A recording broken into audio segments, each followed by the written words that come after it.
पद्म पुराण में माघ मास के महात्म्य का वर्णन करते हुए कहा गया है कि पूजा करने से भी भगवान श्री हरि उतने प्रसन्न नहीं होते जितने कि माघ के महीने में स्नान मात्र से होते हैं। इसीलिए सभी पापों से मुक्ति और भगवान वासुदेव की प्राप्ति के लिए प्रत्येक मनुष्य को माघ मास में स्नान करना चाहिए। माघ मास में एक पौराणिक कथा आती है।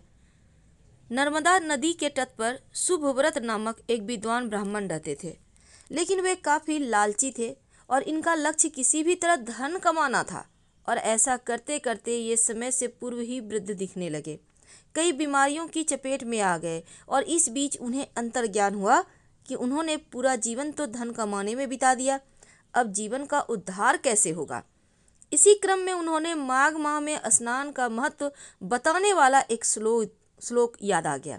इसके बाद स्नान का संकल्प लेकर ब्राह्मण नर्मदा नदी में स्नान करने लगे। करीब 9 दिनों तक स्नान के बाद उनकी तबीयत ज़्यादा खराब हो गई और मृत्यु का समय आ गया।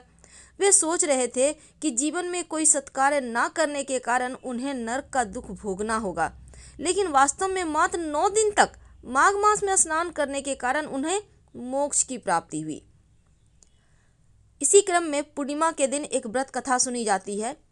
इस व्रत कथा को सुनने से पूर्णिमा व्रत आपका पूर्ण होता है। कांतिका नगर में धनेश्वर नाम का एक ब्राह्मण अपना जीवन भिक्षा मांगकर निर्वाह करता था। उसकी कोई भी संतान नहीं थी। एक दिन उसकी पत्नी नगर में भिक्षा मांगने गई, परंतु सभी ने उसे बांझ कहकर भिक्षा देने से इनकार कर दिया। फिर किसी ने ब्राह्मण दंपति को 16 दिन तक माँ काली की पूजा करने को कहा।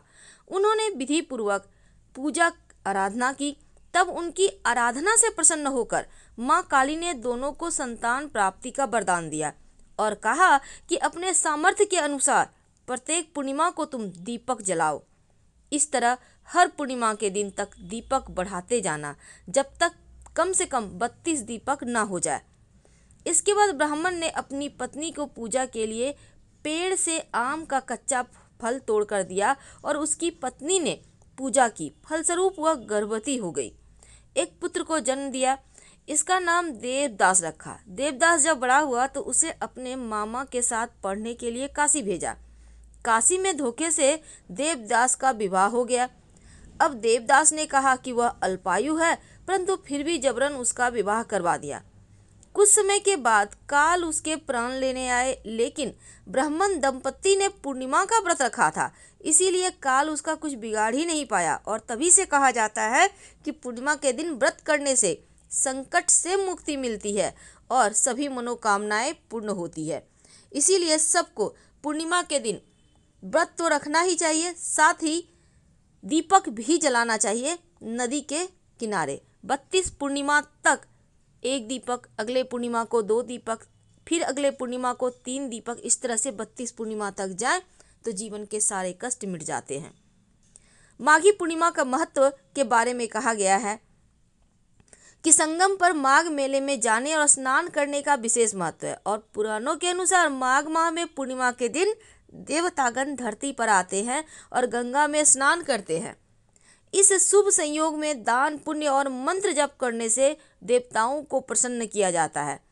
पुराणों के अनुसार माघ पूर्णिमा के दिन स्वयं भगवान श्री विष्णु गंगा जल में निवास करते हैं और इस दिन गंगा स्नान करने से भगवान श्री हरि की कृपा भी मिलती है। धन, धारण, संपदा, लक्ष्मी, सुख, ऐश्वर्य और उत्तम संतान की प्राप्ति होती है। माघी पूर्णिमा पर गंगा और अन्य पवित्र नदियों, सरोवर तट पर स्नान करके तिलांजलि देना चाहिए, पितृतर्पण करना चाहिए, फिर दान दक्षिणा कर 32 गुना फल मिलता है और इसीलिए इसे माघी पूर्णिमा कहते हैं। साथ ही माघी पूर्णिमा को 32वीं पूर्णिमा भी कहा जाता है। दान करने से सभी तरह के संकट भी मिटते हैं और मोक्ष की प्राप्ति होती है। इस पूर्णिमा पर माँ लक्ष्मी के मंत्रों का जप जरूर करें ताकि घर में धन, धान्य, संपत्ति, समृद्धि बढ़ती चली जाए। माँ लक्ष्मी को पीले और लाल रंग की सामग्री अर्पित करें तो वो बहुत प्रसन्न होती हैं। प्रयाग में माघ मास के अंदर 3 बार स्नान करने से जो फल मिलता है वह पृथ्वी में 10,000 अश्वमेध यज्ञ करने से प्राप्त होता है। हर हर महादेव। धन्यवाद।